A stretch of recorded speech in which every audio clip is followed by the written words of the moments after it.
BJP खुद को अनुशासित और चरित्रवान पार्टी मानती है। पीएम मोदी से लेकर बीजेपी का हर बड़ा नेता ये दावा करता है कि उनके दल में अनुशासन सबसे ऊपर है। बीजेपी देश की सबसे बड़ी लोकतांत्रिक पार्टी है। जो तस्वीरें आजकल सामने आ रही हैं, उनमें अनुशासन का दावा करने वाली इस पार्टी में अनुशासन की धज्जियां उड़ाई जा रही हैं। नेता आपस में भिड़ रहे हैं, तो क्यों एक दूसरे की जान लेने पर तुल गए बीजेपी नेता? देखिए ये रिपोर्ट। यूपी की सत्ता पर काबिज बीजेपी अक्सर प्रदेश में बेहतर कानून व्यवस्था का हवाला देती रहती है, लेकिन हालात सबके सामने हैं। तो वहीं यूपी बीजेपी में कितनी अनुशासन व्यवस्था है, उसकी पोल उस वक्त खुल गई जब मुरादाबाद में कैबिनेट मंत्री जितिन प्रसाद के सामने ही बीजेपी नेता आपस में भिड़ गए। पीडब्ल्यूडी मंत्री जितिन प्रसाद की मौजूदगी में बीजेपी पिछड़ा वर्ग के प्रदेश कार्यकारिणी सदस्य मनमोहन सैनी की लात घूसों से जमकर पिटाई कर दी।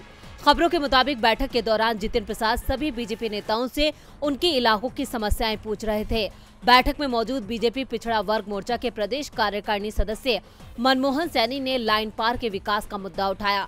इस दौरान मनमोहन ने कहा, विधायक अपना होते हुए भी प्रकाश नगर चौराहा और लाइन पार एरिया में विकास नहीं हो पा रहा है। बैठक में मौजूद लोगों का कहना है कि विधायक ने गुस्से में कहा कि तेरी इतनी औकात है कि तू मेरे बारे में बोलेगा, तूने मेरा नाम लिया कैसे? विधायक रितेश कुमार गुप्ता और मनमोहन सैनी के बीच जब गर्मागर्मी शुरू हुई तो इस दौरान मंत्री जितिन प्रसाद अपनी कुर्सी पर खामोश बैठे रहे, लेकिन जब विधायक और मनमोहन सैनी के बीच विवाद शुरू हुआ तो सभी खामोश खड़े तमाशा देखते रहे। बड़ी तादाद में इस बैठक में बीजेपी महिला पदाधिकारी और कार्यकर्ता भी मौजूद थे। प्रभारी मंत्री जितिन प्रसाद बैठक छोड़कर गए तो बाकी नेता भी एक एक करके वहां से चले गए। मनमोहन सैनी भी सभागार से निकलकर सामने वाले कमरे में जा बैठे। इसी दौरान अचानक वहां पहुंचे 8 से 10 लड़कों ने मनमोहन सैनी को घेर लिया। सैनी को फर्श पर गिराने के बाद उन पर लात घूसों की बारिश कर दी।